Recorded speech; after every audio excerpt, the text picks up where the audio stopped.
नमस्कार, मेरा नाम है अंजनी और आप देख रहे हैं गांव देहात। इस वक्त राजनीति की दुनिया से एक बड़ी खबर आ रही है। आप लोगों ने इस खबर को देखा होगा कि पंचायत के निर्वाचक की जो लिस्ट है, उस लिस्ट से पूर्व केंद्रीय मंत्री स्मृति ईरानी का नाम काट दिया गया है। जब से ये खबर सामने आई, मतदाता सूची का अंतिम प्रकाशन हुआ 10 जून के बाद से ही ये खबर चर्चा का विषय बनी है। और आखिरकार स्मृति ईरानी का नाम उनकी निर्वाचन की सूची से क्यों काटा गया है, इस विषय पर आज के इस वीडियो में हम बात करेंगे। सच्चाई बताएंगे कि मेदना मेवई गांव से स्मृति ईरानी का नाम आखिर क्यों काटा गया। क्या स्मृति ईरानी ने अपना घर बेच दिया है। अमेठी की दीदी कही जाने वाली स्मृति ईरानी का अमेठी से मोह क्या भंग हो गया है।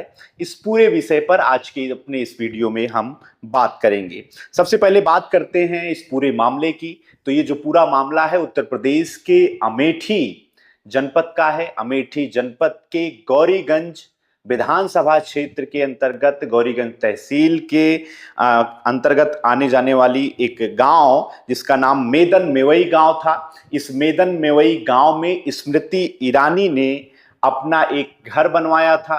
बाकायदे लोकसभा चुनाव 2024 के पहले स्मृति ईरानी ने इस घर का गृह प्रवेश का भी कार्यक्रम किया था, जिसमें उस समय कई दिग्गज शामिल हुए थे। स्मृति ईरानी ने इस बात का संकेत दिया था कि वो जो है इस गांव से, इस अमेठी से अपने आप को जोड़े रखेंगी। इसके लिए वो यहाँ पर जमीन खरीद करके अपना घर बनवा रही हैं। और यहीं पर ही मेदन मेवई गांव के बूथ नंबर 123 पर जो है उनका नाम दर्ज था। और 123 बूथ नंबर से मतदाता सूची, जो अंतिम मतदाता सूची पंचायत की जारी हुई थी 10 जून को, उस 10 जून की अंतिम मतदाता सूची से स्मृति ईरानी का नाम गायब हो जाता है।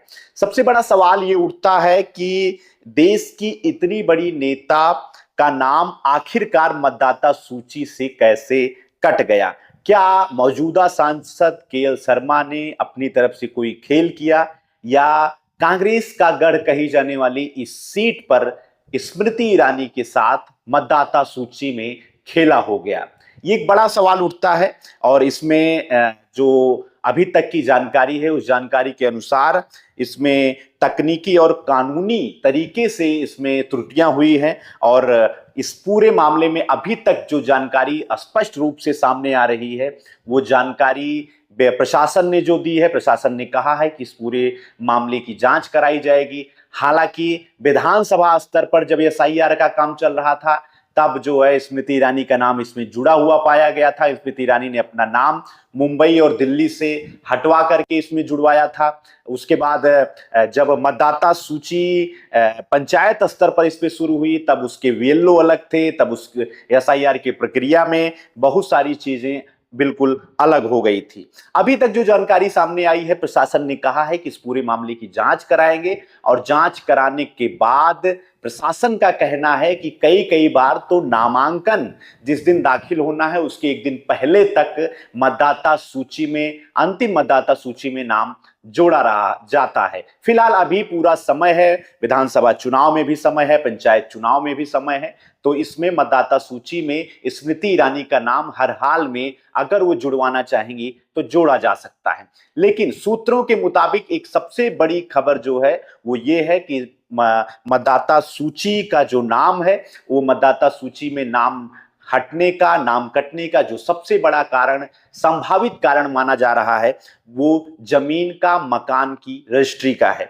जी हाँ, स्मृति ईरानी ने जब यह मकान खरीदा था तब ये उनके नाम पर था, ये जमीन उनके नाम पर थी। लेकिन हाल ही के दिनों में मतदाता सूची में नाम कटने का कारण जो है वो मकान की रजिस्ट्री दूसरे के नाम ट्रांसफर होना बताया जा रहा है। ये संभावित कारण है। इन कारणों पर अभी पुख्ता जो है जानकारी नहीं दी गई है, लेकिन सूत्रों के मुताबिक यही माना जा रहा है कि स्मृति ईरानी का नाम कटने के पीछे मकान की जो रजिस्ट्री है वो ट्रांसफर होना बताया जा रहा है। मतदाता सूची के नियमों के मुताबिक जब बीएलओ आपके घर पर पहुंचते हैं, तब ये बात सामने आई वेरिफिकेशन के दौरान कि मतदाता सूची में जो नाम स्मृति ईरानी का मकान के साथ जुड़ा है वो नाम, वो मकान अब स्मृति ईरानी ने किसी दूसरे के नाम पर ट्रांसफर कर दिया है। अब उस मकान का मालिकाना हक स्मृति ईरानी के नाम पर नहीं है और इसी नियम के तहत जिला प्रशासन ने उनका नाम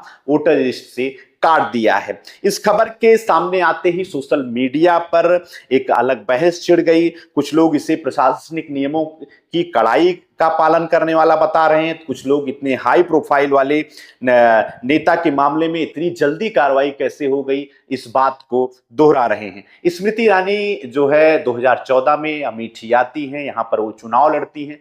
2014 के लोकसभा चुनाव में अमेठी से स्मृति ईरानी चुनाव हार जाती हैं और उस समय राहुल गांधी यहां से चुनाव जीतते हैं। 2019 में जब स्मृति ईरानी ने इसी लोकसभा सीट पर राहुल गांधी को चुनावी मैदान में शिकस्त दी थी, तब उनको केंद्रीय मंत्री बनाया गया था। लेकिन 2024 के लोकसभा चुनाव में स्मृति ईरानी को केएल शर्मा यानी कि किशोरी लाल शर्मा, जो इसके पहले सोनिया गांधी के पीए थे, रायबरेली सीट पर उनका काम देखते थे, उन्होंने 2024 के लोकसभा चुनाव में स्मृति ईरानी को यहां पे शिकस्त दी थी।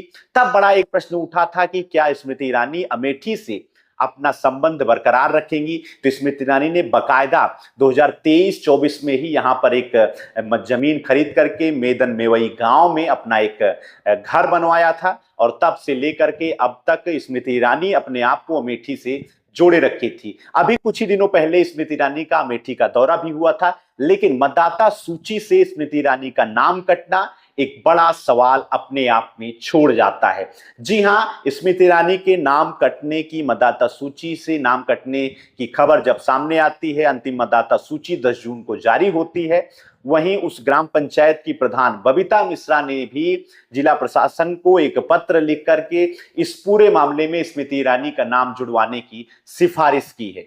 इस पूरे प्रकरण में आपका क्या कुछ कहना है? आप हमें कमेंट बॉक्स में अपनी बात जरूर बताइए, अपने विचारों को जरूर साझा करिए। देखते रहिए गांव देहात। मिलते हैं नए वीडियो के साथ। आपका बहुत बहुत धन्यवाद।